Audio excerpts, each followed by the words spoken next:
Somewhere beyond the recesses of time and space, two podcasters are set adrift in a machine, picking up transmissions of movies that are forgotten but not gone.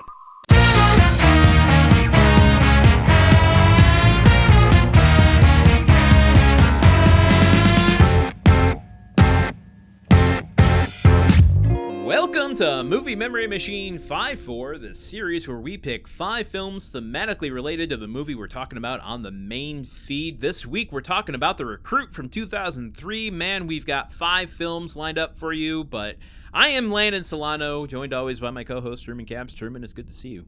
Landon, hooah, it's good to be seen. I had a lot of fun talking about this completely off-the-wall Al Pacino performance and this fairly restrained Colin Farrell performance from 2003, and I'm excited to see what movies you've got tied into it. Should we get started? Let's go for it. All right, first film on the list. Oh, 3 Days of the Condor. Man, talk about a movie that I know I have got to see. I've heard this described online as, what if a dude had such good style that the government literally tried to kill him? Now, I don't know if that's true, but I do know that Robert Redford is fairly dripped out in this film. Yes, this was a very, very,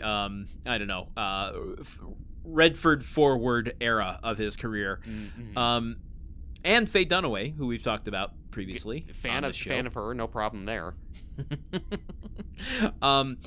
And Max von Sydow. So this is espionage and spy shit and paranoia done like genuinely. Yeah. I feel like The Recruit, as fun and forgettable as it is like, it knows it's being a fun spy film, and therefore we're never ever really supposed to take it too seriously. Mm-hmm. It's like the Recruit's saying, we'll take ourselves seriously so you don't have to. 3 Days of the Condor is saying, there's maybe some shit you should be paranoid about in the world. Yeah. The impression I'm getting is that 3 Days of the Condor, for a spy paranoia thriller set in the DC area, is actually political and actually has a political point of view. Yeah. Whereas The Recruit is basically, the CIA sure is cool, isn't it? The Recruit has zero political point of view. And I think the biggest thing you have to be aware of, especially in 1970s cinema, is if Max von Sydow is after you, look out. Yeah. Be careful. You know you're in a very specific kind of film, and maybe your chances aren't that great. Yeah, you may not be the main character. This is great. Yeah. I gotta watch this and get some fashion tips. Yeah, you don't want to take the fashion tips from Colin Farrell's beaded necklace and knit shirt while he's bartending. Yeah, nobody wants to see that. I have not got the physique to pull off 2003 Colin Farrell. I am very sorry. All right, let's move on to our next film. All right. Oh, yes, Enemy of the State, a Tony Scott classic that is, we discussed this a lot in the main episode because it feels like a movie that came out in 2002, but it's actually a movie from 1998. I swear to God, Truman, if you say this film slaps... I don't think this movie slaps. I think this movie was Good. On TNT a lot when I was a kid, so I've watched it a bunch. But even as a kid watching it back then, I was kind of like, well, I don't know. I mean, it's either this or watch This Old House, and, it's the early 2000s, so the internet isn't that good yet. You're not up on this movie. You've been very critical of Enemy of the State. I have been, and I don't think it slaps, mostly because Will Smith is in it, and we don't need to go there. Aha, there you go. Wow, I'm sorry. You want to talk... Forgotten movies are one thing. Forgotten Academy Awards moments is a whole separate podcast. I've never really been up on Enemy of the State, and I think it's partly that Tony Scott's style, when it works for me, it really works, and if it loses me, I can't even... It becomes the most grating experience in the world. Mm-hmm. So the fact that I lose buy-in on a technological level, which this whole movie is about early on, just makes isn't my filmmaking style so cool, kind of too obnoxious to really endure. Yeah, I guess I just sort of... This is another movie where my assessment of it improves having seen the worst version of it, to wit, The Recruit.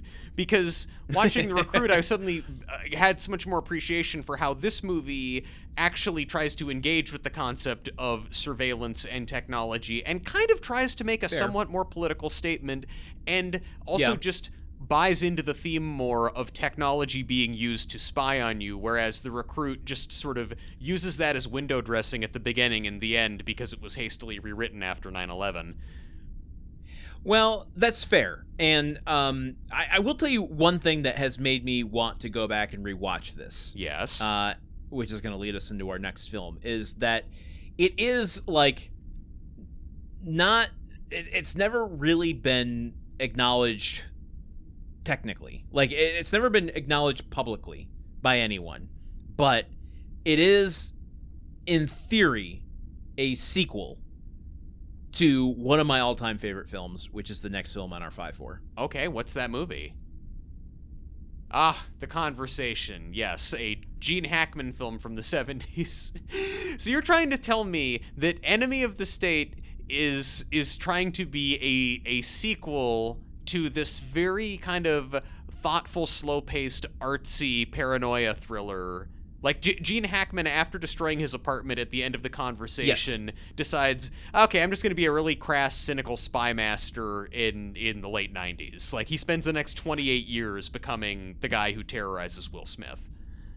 Yeah, and I normally wouldn't bring this up because it's just one of those kind of eye-rolly fan theory sort of things, but there is enough connective tissue here that, like, I kind of, like, I don't even think it's trying to fit pieces where they don't belong. I think it is like that was the intention of Enemy of the State, and like because of legal reasons they couldn't outright say it, and thus you have a direct sequel to The Conversation, because at the I don't want to spoil the end of this film, but just amazing surveillance. Like, what do you do with the information you have? Who can you trust with it? And what happens when too much turns against you? Yeah. You think that you're a master of the universe because you are really good at this set of systems, but then you realize that those same systems have been employed against you, and you're never truly in control of who knows what.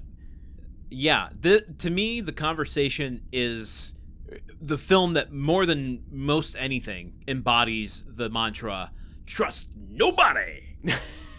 Yeah. Instead of making that his catchphrase, Al Pacino could have just had all of the recruits in The Recruit watch The Conversation, and they could have just said, take these lessons. Plus, he plays the trombone. No, he plays the saxophone, doesn't he? Saxophone? You're right, it's a saxophone. No, because I remember thinking, like, there's so many songs from the 70s that have a surprise saxophone solo in them, but never a movie. Until The Conversation. Until The Conversation. Let's move on to our next film, shall we? Yes, we shall. We got a twofer, Tony Scott. Spy Game. A lot of twofers, not only with Tony Scott, but also with actors. This is another Robert Redford movie right here. Yes. Basically still dripping. He's still dripping here. Oh, he's dripping. He's dripping the drip hard. Is just so much. It's just like soaking wet with drip. It just you gotta like call your building manager to get the wall fixed because his drip is just coming right through the plaster. Are we, young people watching this? Are we getting the term right? Please write in and let us know. I like Spy Game a lot. I like it a lot more than The Recruit. This is Brad Pitt and Robert Redford. Maybe they were trying to do like a Looper thing where it's like, doesn't this old guy look like the old version of this young guy? Think about it. I just remember always thinking this movie was really clever. I thought that it had a lot of twists and turns that I didn't see coming, and I liked the way that it was able to build out. It's sort of a buddy movie, not really a buddy comedy, but a buddy drama, which I feel like you don't get a lot of. And I don't know. I think that it hit at the notion of relationships in espionage better than The Recruit. Yeah, I think you'd call it a two-hander. That's true. Yeah, I thoroughly enjoy this, and I think the additional thematic material here to the Recruit is like the old spy master versus the new spy master, or like the mentorship aspect of it. Yeah. And how much you can trust each other, or what you can learn from each other when you are engaged in spy games. Yeah. There's no such thing as actual truth, and like, how do you build a relationship when it's all sort of on these shifting foundations? Yeah, absolutely. So definitely check out Spy Game as well. You know what? I'm going to say go check that out before you see Enemy of the State. Yeah, I will endorse that too. Again, you're trying to paint me as some big Enemy of the State lover. It was just around a lot, okay? I had time on my hands. All right, let's move on to our last film, shall we? All right, go for it. Oh, Police Story 4, First Strike. I was not expecting a Jackie Chan movie to show up in our discussion of The Recruit. Tell me about this. I've never seen Police Story 4. Yeah, this is Okay, so just to be clear, like in America, this was known as First Strike. The police story aspect of it did not play into it. It was just a Jackie Chan film called First Strike. Yeah, okay. But it is a police story. I mean, it's a story about a policeman. Technically. Yeah. Yes, yeah. So this is, about a cop that starts working with Interpol, and he gets kind of caught up in, a kind of... Yojimbo style, multiple entities kind of working at cross purposes, and he's in the middle of it, and he begins to not know who to trust, and he's put in all these kind of precarious situations until he has to figure out how he can save himself, which I think is very thematically similar to The Recruit. Yeah. Does he trust anybody in this movie? Learns he can't. Learns you should probably not be so trusting in the espionage world. Yeah, man. How many police stories did they make? Officially or unofficially? I don't know. Give me the answer that you feel is going to be the juiciest for the podcast. Well, it's hard because there are spin-offs, Michelle Yeoh had her own kind of thing going for a while. I don't know. It's a whole world you can go check out. Wow. Well, okay, that's great. Look, I'm only up to the first police story, but I'll keep following through. Well, that concludes our 5-4 for The Recruit, and I guess we will bring you another 5 films thematically related to the film we're talking about next week. Until then, for Truman Caps, I've been Landon Solano. And for Landon Solano, I've been Truman Caps. Trust nobody. Movie Memory Machine is part of the Gruntwork Podcast Network. Join our Patreon at patreon.com/gruntworkpod to keep the machine running. Theme song by Porky's Groove Machine. Rate us on Apple Podcasts or wherever you listen. For more information on today's show, visit MovieMemoryMachine.com.